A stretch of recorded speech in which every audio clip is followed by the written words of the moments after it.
તો સો હે ગાઈસ કેમ છે તમે બધા મિત્રો સ્વાગત છે તમારું બધાનું ફરીથી નવા એડિંગ વિડીયોની અંદર સ્ટાર્ટિંગમાં તમે જે પ્રકારનું ટીમ ટેસ્ટ જોયું એવું સ્ટેટસ બનાવવાનું શીખવાનું છે મિત્રો માત્ર 1 જ મિનિટની ફૂલ પેજની અંદર તો વિડીયોને પૂરો છેલ્લે જોજો અને જે મિત્રો ચેનલ પર નવા આવતા હોય પ્લીઝ ચેનલને સબસ્ક્રાઈબ કરી દેજો। તો ચાલો સૌથી પહેલાં આપણે એડિંગ સ્ટાર્ટ કરી દઈએ। તમને અલર્ટ મોશન એપને ઓપન કરી લેવાની છે।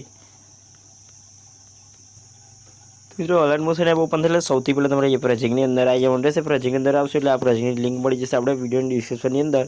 તો તમારે સિમ્પલી આ પ્રોજેક્ટને ઇમ્પોર્ટ કરી લેવાનું રહેશે। ઇમ્પોર્ટ કરશો એટલે અંદર તમને કંઈ નથી કરવાનું, માત્ર ફોટો ચેન્જ કરવા માંગતો તમે ફોટો ચેન્જ કરી લેજો અને મિત્રો તમે અંદર લોગો એડ કરી લેજો। તમારે બીજું કંઈ નથી કરવાનું। તમે જોઈ શકો છો અંદર કાફકાનો ઇન્ટરફેસ મળી જશે આપણે પ્રોજેક્ટની અંદર, બધું જ અંદર સેટ કરેલું મળી જશે મિત્રો। તો મિત્રો વિડીયોમાં આટલું હતું। વિડીયો ગમે તો લાઇક શેર અને સબસ્ક્રાઈબ કરવાનું ભૂલતા નહીં। મળી છે કે વિડીયો એડિટિંગ સાથે સુધી બાય બાય।